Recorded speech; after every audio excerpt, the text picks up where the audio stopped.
Hi. Many years ago, when I still had some black hair, I ran a value tech fund. What's value tech, you may ask? It is tech stocks that stumbled but have lots of value in them. But wait, in what way is value reflected differently in tech stocks than in non-tech?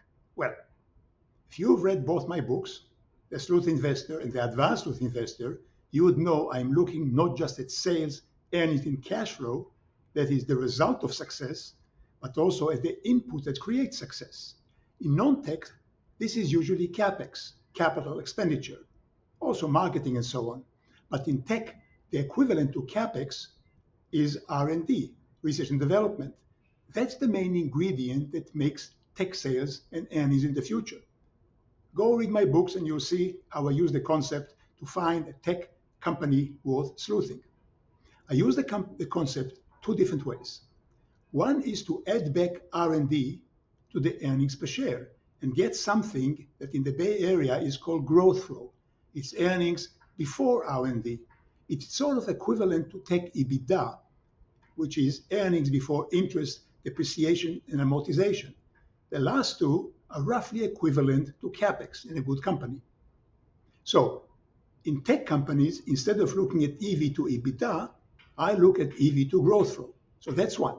But the second way, the value way, is to look at how much R&D the company has spent on over the last 3 years, which is usually the half-life of R&D usefulness, after which time its value begins to decline as the world moves on. How to use the concept? Well, if you can buy a tech stock after that is EV, at a low multiple of its last 3 years of R&D, it's a good indication that it's worth sleuthing.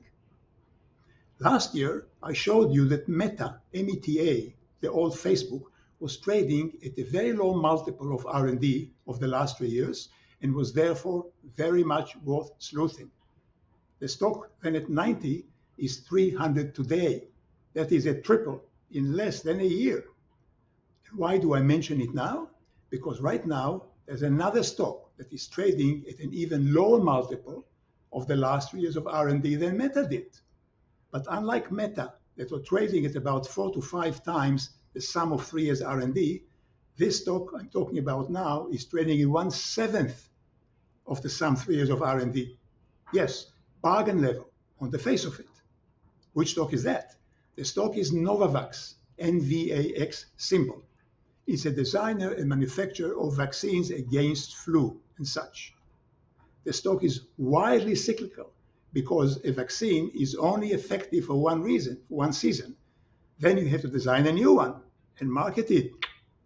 As you can see, the stock can go 9 times bottom to top in the regular cycle. The last one it did was 60 times. Let me show it to you and you can freeze the picture and look at it.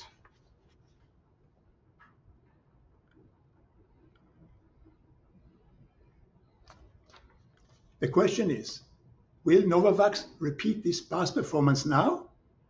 Who knows? Novavax today is trading at about $9 a share, down from 200 plus.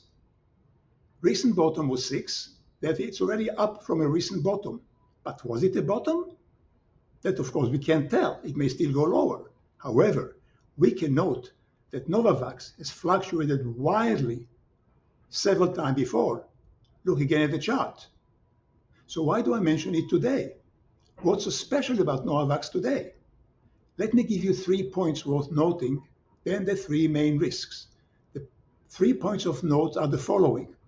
Point 1, when the stock was in the low single digit in 2019, it was then also trading at a low multiple of a sum 3 years of R&D.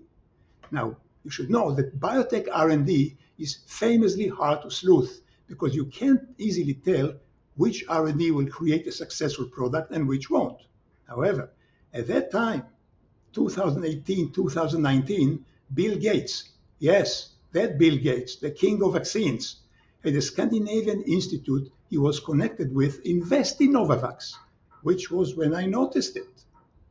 The company then brought in one Glenn Gregory, a seasoned pharma executive who apparently bet his career on it.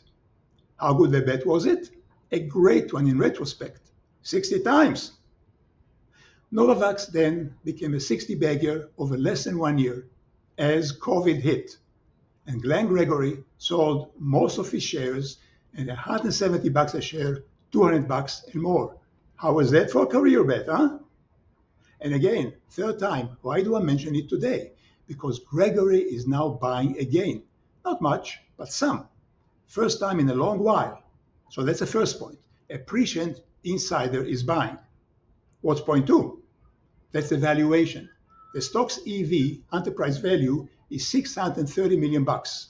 The sum 3 years of R&D is 4.4 billion. Yes, that's more than 4 billion in R&D selling for 0.6 billion. Compare this to Meta.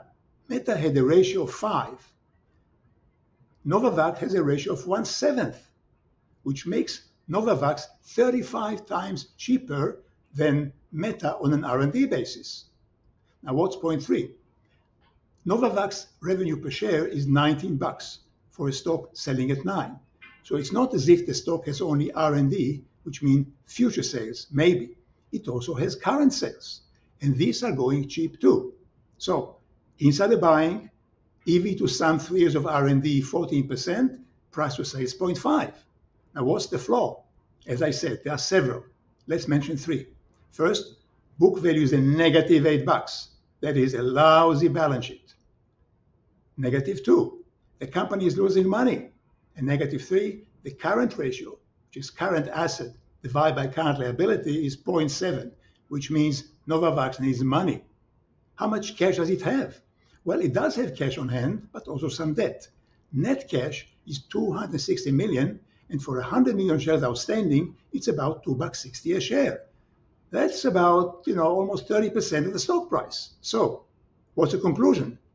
Novavax is a financially risky stock with no book value, losing money, now flat on its bottom. Maybe.